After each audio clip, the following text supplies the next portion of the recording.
Hello friends, स्वागत है आपके अपने YouTube channel Aryan maths education में। तो दोस्तों, हम लोग क्लास 10th साइंस का पहला चैप्टर स्टार्ट किए हुए हैं और जो आपका पहला चैप्टर है उस पहले चैप्टर का नाम है रासायनिक अभिक्रियाएं एवं समीकरण। तो ये हम लोगों का तीसरा वीडियो है। इससे पहले वाले वीडियो में हम लोगों ने जो आपका भौतिक अवस्थाओं के संकेत लिखा जाता है किस प्रकार उसको समझा था, और साथ में जो रासायनिक अपक्रियाएं हैं उसको किस प्रकार संतुलित किया जाता है उसको हम लोगों ने समझा था, और कुछ प्रश्न थे उसको हम लोगों ने सॉल्व किया था। ठीक है। और इस वीडियो में हम लोग जो रासायनिक अपक्रियाओं के प्रकार है उसके बारे में अध्ययन करते हैं। तो चलिए हम लोग समझते हैं रासायनिक अपक्रियाओं के प्रकार के बारे में। तो देखिए यहाँ पे रासायनिक अपक्रियाओं के प्रकार। रासायनिक अभिक्रियाओं के समय किसी एक तत्व का परमाणु दूसरे तत्व के परमाणु में नहीं बदलता है। न तो कोई परमाणु मिश्रण से बाहर जाता है और न ही बाहर से मिश्रण में आता है।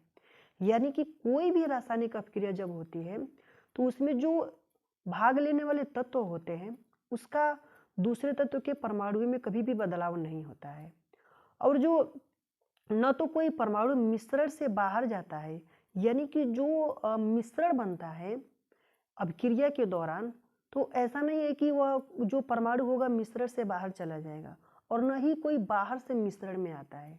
तो आपके मन में क्वेश्चन उठेगा कि जो आपकी रासायनिक अभिक्रिया है तो इसको हम लोग किस प्रकार बांट सकते हैं। तो देखिए यहाँ पे कि किसी रासायनिक अपक्रिया में परमाणु के आपसी उपाबंध के टूटने और जुड़ने से नए पदार्थों का निर्माण होता है। यानी कि कोई रासायनिक अपक्रिया हो रही है तो उसमें नए पदार्थों का निर्माण कैसे होता है?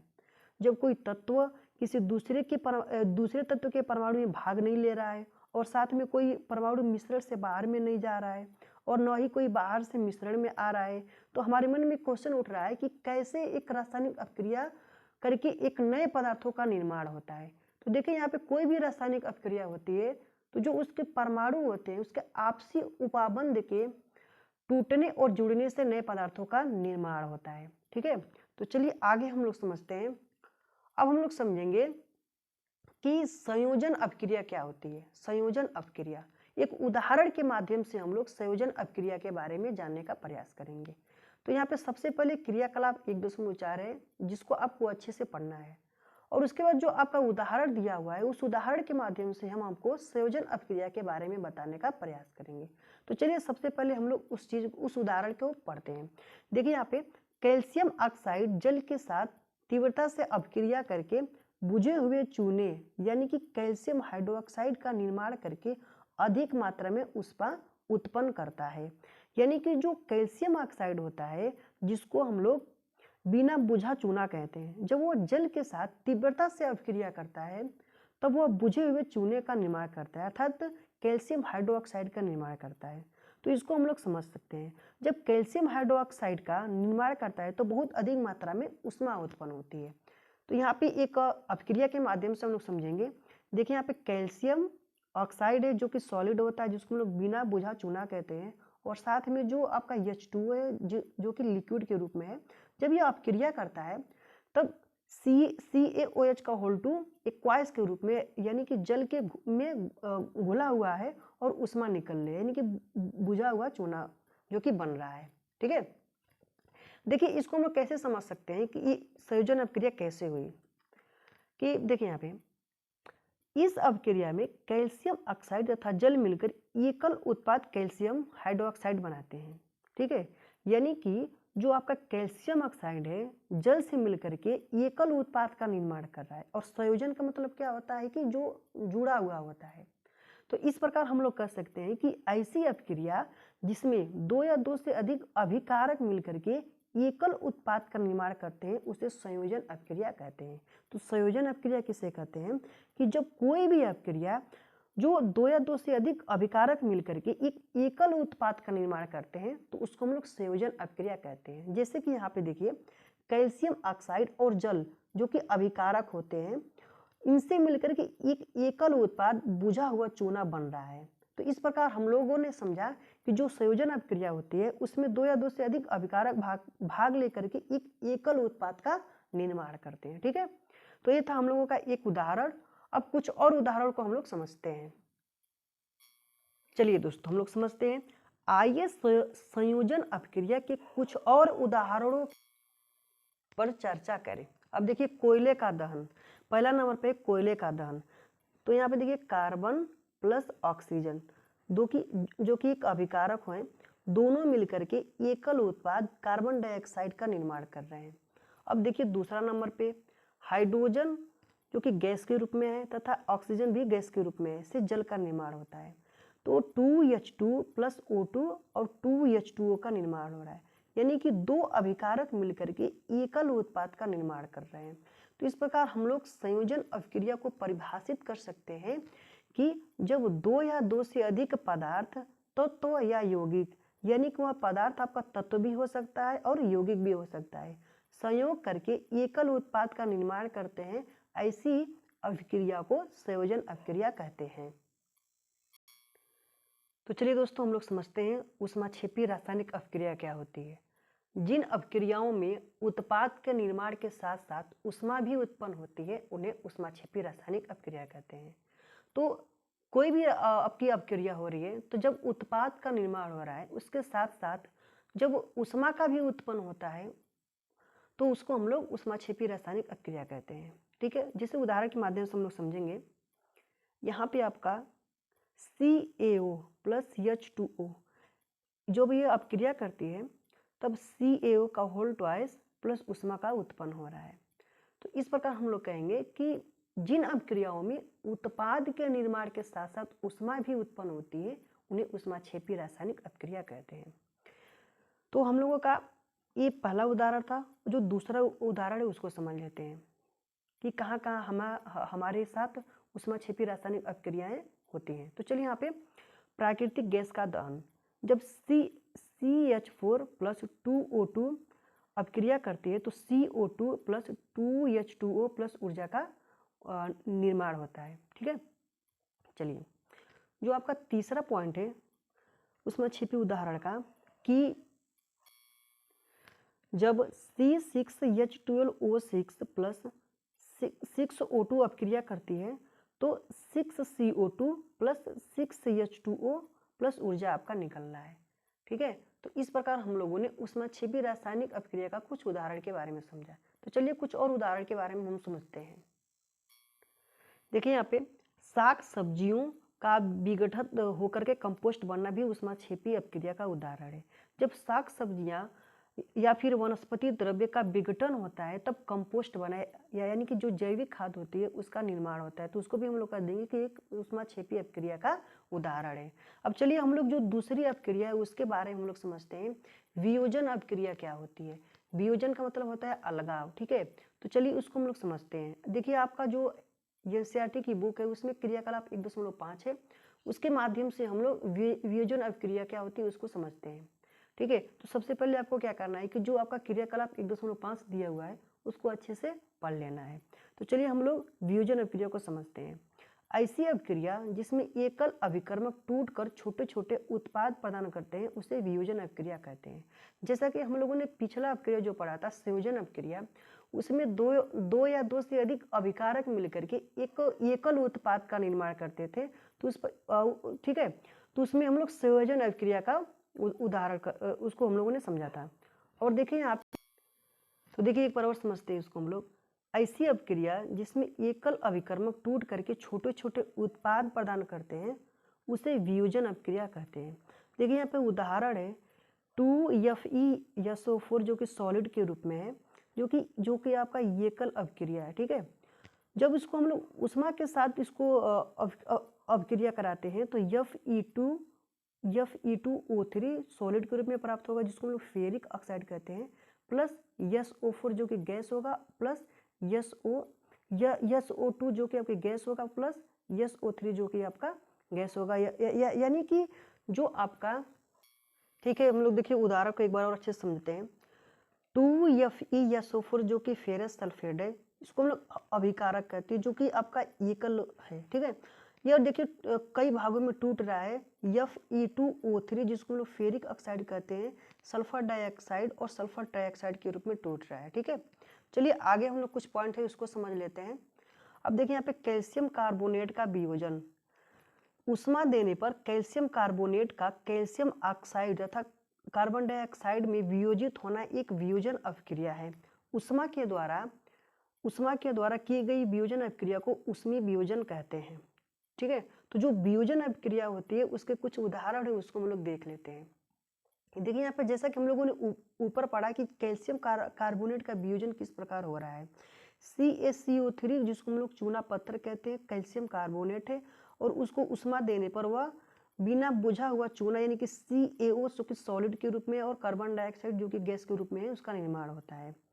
आगे देखिए 2AgCl जो कि सॉलिड के रूप में है, जिसको हम लोग सिल्वर क्लोराइड कहते हैं। सूर्य का प्रकाश में जब इसको हम लोग अपक्रिया कराते हैं तब क्या होता है कि 2Ag जो कि सॉलिड के रूप में जिसको हम लोग सिल्वर कहते हैं और प्लस Cl2 जो कि आपका गैस के रूप में क्लोरीन का निर्माण करता है। ठीक, ये था हम लोगों का वियोजन अपक्रिया का उदाहरण। अब कुछ और उदाहरण है उसको हम लोग समझ लेते हैं। जैसे कि यहाँ पे 2AgBr जो कि सॉलिड के रूप में जिसको हम लोग सिल्वर ब्रोमाइड कहते हैं और सूर्य का प्रकाश के साथ जब यह क्रिया करता है तो 2Ag जो कि सॉलिड के रूप में जिसको हम लोग सिल्वर कहते हैं इसका निर्माण करता है और साथ में आपका Br2 यानी कि आपका जो ब्रोमाइड होता है जो कि गैस के रूप में होता है उसका निर्माण कर रहा है। अब देखिए जो यह अपक्रिया हो रही है इसका प्रयोग हम लोग फोटोग्राफी के रूप में करते हैं। चलिए हम लोग आगे पॉइंट को समझते हैं। देखिए यहाँ पे वियोजन अपक्रिया में अभिकारकों को तोड़ने के लिए ऊष्मा, प्रकाश या विद्युत ऊर्जा की आवश्यकता होती है।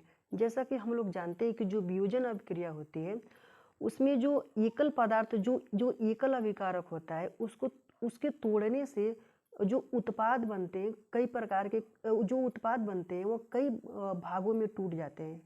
ठीक है, तो इस प्रकार हम लोग कह रहे हैं कि वियोजन अपक्रिया में अभिकारकों को तोड़ने के लिए ऊष्मा, प्रकाश या विद्युत ऊर्जा की आवश्यकता होती है। ठीक है, जिन अभिक्रियाओं में ऊर्जा अवशोषित होती है उन्हें ऊष्माशोषी अपक्रिया कहते हैं। तो ऊष्माशोषी अपक्रिया किसे कहते हैं? जिन अभिक्रियाओं में ऊर्जा अवशोषित होती है उन्हें ऊष्माशोषी अपक्रिया कहते हैं। अब देखिए कुछ प्रश्न है, उस प्रश्न को हम लोग सॉल्व कर लेते हैं। तो देखिए हम लोगों का यहाँ पे पहला जो प्रश्न है कि किसी पदार्थ यक्स के विलयन का उपयोग सफेदी करने के लिए होता है। तो यहाँ पे जो पहला नंबर है पदार्थ यक्स का नाम तथा इसका सूत्र लिखिए। तो देखिए यहाँ पे जो पदार्थ यक्स होगा वह क्या होगा? कैल्शियम ऑक्साइड है तथा इसका सूत्र CaO होता है, CaO कैल्शियम ऑक्साइड। अब जो देखिए यहाँ पे जो पहला नंबर में जो दूसरा क्वेश्चन है कि ऊपर और जो आपका पहला प्रश्न है ऊपर एक में लिखे पदार्थ यक्स की जल के साथ अपक्रिया लिखिए। तो देखिए यहाँ पे CaO यानी कि जो आपका कैल्शियम ऑक्साइड है उसको हम लोग जल के साथ अपक्रिया कराते हैं तो बुझा हुआ चूना यानी कि CaOH का होल ट्वाइस जो कि इक्वाइस के रूप में होता है और साथ में उष्मा भी उत्पन्न होती है। तो इस प्रकार हम लोगों ने प्रश्न को भी सॉल्व कर लिया। अब हम लोग चलते हैं तीसरे अपक्रिया के बारे में समझते हैं। जो आपका तीसरा जो आपकी अपक्रिया होती है रासायनिक अपक्रिया, वह कौन सी अपक्रिया है? देखिए जो तीसरा अपक्रिया है वह है विस्थापन अपक्रिया। तो देखिए जो विस्थापन अपक्रिया होती है इन अभिक्रियाओं में अधिक क्रियाशील तत्व कम क्रियाशील तत्व को उसके यौगिक से विस्थापित कर देते हैं। यानी कि जब विस्थापन अपक्रिया होती है तो जो अधिक क्रियाशील तत्व होते हैं वह कम क्रियाशील तत्व को विस्थापित करके उसका स्थान ले लेते हैं। जैसे कि उदाहरण है Fe जो कि सॉलिड के रूप में जिसको हम लोग लोहा कहते हैं प्लस कार्बन जो आपका कॉपर सल्फेट है CuSO4 जो कि इक्वाइस के रूप में है। जब यह अभिक्रिया करती है तो FeSO4 जो कि इक्वाइस के रूप का होता है और आयरन सल्फेट के रूप जिसको हम लोग आयरन सल्फेट कहते हैं और प्लस कॉपर आपका निकल जाता है। यानी कि जो आपका कॉपर सल्फेट है यानी यहाँ से कॉपर निकल करके और जो आपका आयरन है इस आयरन जो आपका लोहा होता है कॉपर को विस्थापित करके FeSO4 की जगह आ जाता है यानी कि आयरन सल्फेट का निर्माण कर लेता है और कॉपर आपका अलग हो जाता है। तो इस प्रकार हम लोग कह सकते हैं कि जो अपक्रिया हो रही है उसमें अधिक क्रियाशील तत्व कम क्रियाशील तत्व को उसके यौगिक से विस्थापित कर दे रहा है। तो आगे हम लोग समझते हैं इस अभिक्रिया में लोहे यानी कि आयरन ने दूसरे तत्व कॉपर को कॉपर सल्फेट की विलयन से विस्थापित कर दिया। इस अपक्रिया को विस्थापन अपक्रिया कहते हैं। अब चलिए जो विस्थापन अपक्रिया है उसके कुछ और उदाहरण उसको समझते हैं। देखिए जो पहला उदाहरण है जिंक प्लस CuSO4। अब देखिए जब यह अभिक्रिया करती है तो जिंक कॉपर को विस्थापित करके जिंक सल्फेट का निर्माण करता है। यहाँ पे कॉपर सल्फेट है और जब जिंक जो कॉपर सल्फेट है वह जिंक से जब अभिक्रिया करता है तो जो जिंक होता है वह कॉपर को विस्थापित कर देता है और जिंक सल्फेट का निर्माण कर लेता है। देखिए यहाँ पे जो दूसरा उदाहरण है आपका Pb जिसको हम लोग लेड कहते हैं अर्थात सीसा है, और जब कॉपर क्लोराइड के साथ अभिक्रिया करता है तो जो आपका लेड होता है कॉपर को विस्थापित कर देता है, जिससे कि जो लेड है Cl2 से मिलकर के PbCl2 का निर्माण करता है, जिसको हम लोग लेड क्लोराइड कहते हैं। देखिए यहाँ पे जिंक तथा लेड कॉपर की अपेक्षा अधिक क्रियाशील तत्व है, ये कॉपर को उसके यौगिक से विस्थापित कर देता है। ठीक है ना, यानी कि जो तत्व अधिक जो अभिक्रिया जो क्रियाशील होगा वह कम क्रियाशील वाले तत्व को क्या कर देता है, विस्थापित कर देता है। तो इसको हम लोग विस्थापन अभिक्रिया कहते हैं। अब आगे हम लोग समझेंगे जो आपका द्विविस्थापन अभिक्रिया होती है उसके बारे में। देखिए यहाँ पे द्विविस्थापन अभिक्रिया क्या होती है। इस अभिक्रिया में उत्पादों का निर्माण दो यौगिकों के बीच आयनों के आदान प्रदान से होता है। तो यानी कि जब आयनों का आदान प्रदान होता है तो उसमें क्या होता है कि उत्पादों का निर्माण होता है, यानी कि आयनों के आदान प्रदान से जो उत्पाद होते हैं उसका निर्माण होता है। जैसे कुछ उदाहरण उसको हम लोग समझ लेते हैं। Na2SO4 जो कि एक्वायस के रूप में सोडियम सल्फेट कहते हैं, और BaCl2 जो कि एक्वायस के रूप में बेरियम क्लोराइड कहते हैं। अब देखिए जब यह अभिक्रिया करती है तो बेरियम सल्फेट का और प्लस सोडियम क्लोराइड का निर्माण करता है, यानी कि BaSO4 जो कि सॉलिड होता है जिसको हम लोग बेरियम सल्फेट कहते हैं, और प्लस 2NaCl जो कि एक्वायस के रूप में होता है इसको हम लोग सोडियम क्लोराइड कहते हैं। अब देखिए यहाँ पे जो आपका बेरियम का आयन होता है और जो आपका सल्फर डाइऑक्साइड है उसका जो आयन होता है कि अभिक्रिया से आपका जो बेरियम सल्फेट है के अवक्षेप का निर्माण होता है, यानी कि इनके जो आयन होते हैं इनके आयनों के आदान प्रदान से आपका बेरियम सल्फेट के अवक्षेप का निर्माण हो रहा है। तो इस प्रकार हम लोग कह सकते हैं कि जिस अभिक्रिया में अवक्षेप का निर्माण होता है उसे हम लोग अवक्षेप अभिक्रिया कहते हैं। इसलिए जो आपका द्विविस्थापन अभिक्रिया होती है उसको हम लोग अवक्षेप अभिक्रिया भी कहते हैं। यानी कि जब आयनों के आदान प्रदान से कोई अभिक्रिया होती है तो उसको हम लोग क्या कहते हैं कि द्विविस्थापन अभिक्रिया कहते हैं, यानी कि जो आयन होते हैं उसके आदान प्रदान से उसके उत्पादों का जो निर्माण होता है उसको हम लोग द्विविस्थापन अभिक्रिया कहते हैं। द्विविस्थापन अभिक्रिया में क्या होता है, अवक्षेप का निर्माण होता है, इसलिए हम लोग द्विविस्थापन अभिक्रिया को अवक्षेप अभिक्रिया भी कहते हैं। तो चलिए हम लोग कुछ और पॉइंट्स उसके बारे में अध्ययन करते हैं। अब देखिए हम लोग एक नए टॉपिक पे अध्ययन करेंगे, उपचयन एवं अपचयन क्या होता है। अब देखिए जो आपका उपचयन किसे कहते हैं, किसी पदार्थ में ऑक्सीजन की वृद्धि अथवा हाइड्रोजन का ह्रास होता है उसे उपचयन कहते हैं। कोई भी पदार्थ है जब उसमें ऑक्सीजन की वृद्धि होती है तथा हाइड्रोजन का ह्रास होता है तो उसको हम लोग क्या कहते हैं, उसको उपचयन का नाम देते हैं। जैसे C+O2 यहाँ पे कार्बन डाइऑक्साइड का निर्माण हो रहा है, यहाँ पे क्या हो रहा है, ऑक्सीजन की बढ़ोतरी हो रही है, तो इसको हम लोग क्या कहेंगे, उपचयन अभिक्रिया। C2Cu+O2 जब मिल करके कॉपर ऑक्साइड का निर्माण कर रहा है तो यहाँ पे क्या हो रहा है कि ऑक्सीजन की वृद्धि हो रही है, यानी कि जो ऑक्सीजन है एक अन्य पदार्थों के साथ मिलकर के ऑक्सीजन की वृद्धि कर रहा है। ठीक है, जो अपचयन होता है किसी पदार्थ में ऑक्सीजन का ह्रास अथवा हाइड्रोजन की वृद्धि होती है उसे हम लोग अपचयन कहते हैं। यानी कि किसी पदार्थ में ऑक्सीजन का जब ह्रास होता है तो अथवा हाइड्रोजन की जब वृद्धि होती है उसको हम लोग अपचयन कहते हैं। जैसे यहाँ पे Cu+H2O, यहाँ पे देखिए जो ऑक्सीजन है उसका ह्रास हो रहा है, ठीक है, ऑक्सीजन निकल करके आपका H2O में चला जा रहा है, तो यहाँ पे ऑक्सीजन का ह्रास हो रहा है और जो आपका H2 है वह ऑक्सीजन से मिलकर मतलब उसमें मिल जा रहा है। तो इस प्रकार क्या हो रहा है कि जब ऑक्सीजन का ह्रास हो रहा है और हाइड्रोजन की वृद्धि हो रही है तो उसको हम लोग कहते हैं अपचयन। ठीक, अब आगे कुछ पॉइंट्स है उसको ध्यान देते हैं हम लोग। अब देखिए आगे है उपचयन और अपचयन अथवा रेडॉक्स अभिक्रिया क्या होती है। जब किसी अभिक्रिया में एक अभिकारक उपचयित तथा दूसरा अभिकारक अपचयित होता है, इन अभिक्रियाओं को उपचयन, अपचयन अथवा रेडॉक्स अभिक्रिया कहते हैं।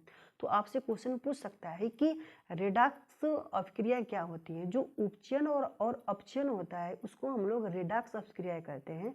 जब कोई अभिकारक एक जब किसी अपक्रिया में एक अभिकारक उपचयित तथा दूसरा अभिकारक अपचयित होता है तो इन अपक्रियाओं को हम लोग उपचयन, अपचयन अथवा रेडॉक्स अपक्रिया कहते हैं।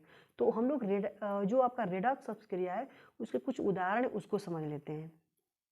जैसे यहाँ पे CuO प्लस CH2 इसका, ठीक है, इसको गर्म करते हैं तो Cu प्लस H2O का निर्माण होता है। यहाँ पे देखिए जो आपका कापर है, कापर ऑक्साइड है, वहाँ से ऑक्सीजन का क्या हो रहा है, हानि हो रही है। जब ऑक्सीजन का हानि होगा तो इसको हम लोग क्या कहेंगे, अपचयन कहेंगे, ठीक है। और यहाँ पे हाइड्रोजन का क्या हो रहा है, वृद्धि हो रही है, तो इसको हम लोग क्या कहेंगे, उपचयन कह रहे हैं। और यहाँ पे ऑक्सीजन की क्या हो रही है, हानि हो रही है, और हाइड्रोजन की वृद्धि हो रही है, तो इसको हम लोग क्या कहेंगे, उपचयन अपचयन की अपक्रिया कहेंगे, ठीक। तो चलिए रेडॉक्स अपक्रिया कुछ अन्य उदाहरण है उसको हम लोग समझ लेते हैं। देखिए यहाँ पे ZnO प्लस C मिलकर के क्या बना रहा है, Zn plus carbon monoxide. Carbon उपचयित होकर के कार्बन मोनोऑक्साइड तथा ZnO अपचयित होकर के Zn बनाता है। अब आगे कुछ उदाहरण उसको समझ लेते हैं। जैसे MnO2 plus 4HCl, MnCl2 plus 2H2O plus Cl2। अपक्रिया में HCl Cl2 में उपचयित तथा MnO2 MnCl2 में अपचयित हुआ है, ठीक है। तो ये था हम लोगों का रेडॉक्स अपक्रिया के कुछ उदाहरण, ठीक है। तो चलिए हम लोग कुछ और समझते हैं आगे इसके कुछ और पॉइंट को, ठीक है।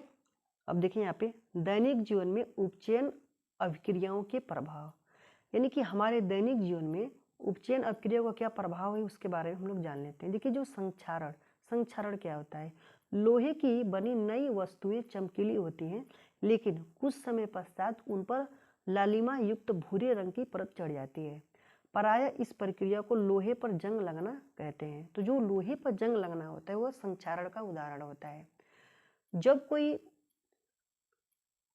कोई धातु अपने आसपास अम्ल, आर्द्रता आदि के संपर्क में आती है तब ये क्या होती है, संक्षारित होती है, और इस प्रक्रिया को संक्षारण कहते हैं, ठीक है। जो चांदी के ऊपर काली परत व तांबे के ऊपर हरी परत चढ़ना भी क्या होता है, संक्षारण का उदाहरण होता है। जो आपकी चांदी होती है उस पर क्या होती है, काली परत चढ़ जाती है, और जो आपका तांबा होता है उस पर हरी परत चढ़ जाती है, जिसको हम लोग क्या कहते हैं कि संक्षारण के उदाहरण है। अब देखिए संक्षारण के कारण कार के ढांचे, पुल, लोहे की रेलिंग, जहाज तथा धातु विशेषकर लोहे से बनी वस्तुओं की बहुत क्षति होती है। इन वस्तुओं पर पेंट करके संक्षारण को कम किया जा सकता है। यानी कि जहाँ पे संक्षारण होता है वहाँ पे हम लोग पेंट करके उसकी कमी को कम कर सकते हैं, उसको कम कर सकते हैं। अब देखिए दैनिक जीवन में उपचयन अपक्रिया का कुछ और उदाहरण है उसको समझ लेते हैं। विकृत गंधिता क्या होता है उसके बारे में हम लोग समझ लेते हैं। देखिए यहाँ पे कि जब वसा युक्त तथा तैलीय खाद्य सामग्री लंबे समय तक रखने पर ये क्या हो जाती है, विकृत गंधी हो जाते हैं तथा उनके स्वाद तथा गंध बदल जाते हैं। जब कोई जो खाद्य पदार्थ होता है वह वसा युक्त या तैलीय होता है तो उसके जो कुछ समय के बाद उसमें क्या हो जाती है, उसके स्वाद अथवा जो गंध होता है उसमें बदलाव आ जाता है, और जो आपका वह खाद्य पदार्थ होता है वह खराब हो जाता है। प्रायः इन खाद्य पदार्थों में उपचयन रोकने वाले प्रतिऑक्सीकारक मिलाए जाते हैं। वायुरोधी बर्तनों में खाद्य सामग्री रखने से उपचयन की गति धीमी हो जाती है, ठीक है। इसी प्रकार चिप्स की थैली में से ऑक्सीजन हटा करके उसमें नाइट्रोजन जैसे कम सक्रिय गैस भर देते हैं ताकि चिप्स का उपचयन न हो सके, ठीक है। जो आपका चिप्स होता है तो चिप्स की जो थैली होती है उसमें से ऑक्सीजन को हटा करके उसमें नाइट्रोजन जैसे कम सक्रिय गैस भर देते हैं ताकि जो आपका चिप्स होता है उसका उपचयन ना हो सके। जब उपचयन नहीं होगा तो क्या होगा, जो उसमें खाद्य सामग्री रखेगी जो चिप्स है वो अधिक दिनों तक सुरक्षित रह सकेगा। चलिए अब इसके कुछ प्रश्न है उसके प्रश्न को हम लोग देख लेते हैं, ठीक है। देखिए यहाँ पे जो प्रश्न है, जब लोहे की कील को कॉपर सल्फेट के विलयन में डुबाया जाता है तो विलयन का रंग क्यों बदल जाता है, ठीक है। तो इसका उत्तर होगा, जब लोहे की कील को कॉपर सल्फेट के विलयन में डुबाया जाता है तो लोहा कॉपर सल्फेट विलयन से कॉपर को विस्थापित कर देता है और लोहे का सल्फेट बनता है, इसलिए विलयन का रंग बदल जाता है। यहाँ पे देखिए CuSO4 plus FeSO4 plus Cu। तो यहाँ पे जो आपका आयरन है वह उस कॉपर को क्या कर दे रहा है, विस्थापित कर दे रहा है, जिसके कारण FeSO4 का निर्माण हो रहा है। ठीक है, चलिए अब हम लोग आगे बढ़ते हैं। प्रश्न नंबर 2 को देख रहे हैं कि क्रियाकलाप 1.10 से भिन्न द्विविस्थापन अभिक्रिया का एक उदाहरण दीजिए। तो यहाँ पे देखिए हमें द्विविस्थापन अभिक्रिया का एक उदाहरण देना है। Na2CO3 जिसको हम लोग सोडियम कार्बोनेट कहते हैं प्लस CaCl2 जिसको हम लोग कैल्शियम क्लोराइड कहते हैं, इसके जो आयनों का आदान प्रदान होता है, उसके आयनों के आदान प्रदान से जो उत्पाद का निर्माण होता है उसमें CaCO3 जिसको हम लोग कैल्शियम कार्बोनेट कहते हैं और 2NaCl जिसको हम लोग सोडियम क्लोराइड कहते हैं। ठीक है, अब चलिए जो आपका प्रश्न नंबर 3 है, प्रश्न नंबर 3 को देख लेते हैं। निम्न अभिक्रिया में उपचयित तथा अपचयित पदार्थों की पहचान कीजिए। देखिए यहाँ पे 4Na जो कि सॉलिड के रूप में है और ऑक्सीजन जो कि गैस के रूप में है, 2Na आपका सॉलिड के रूप में है।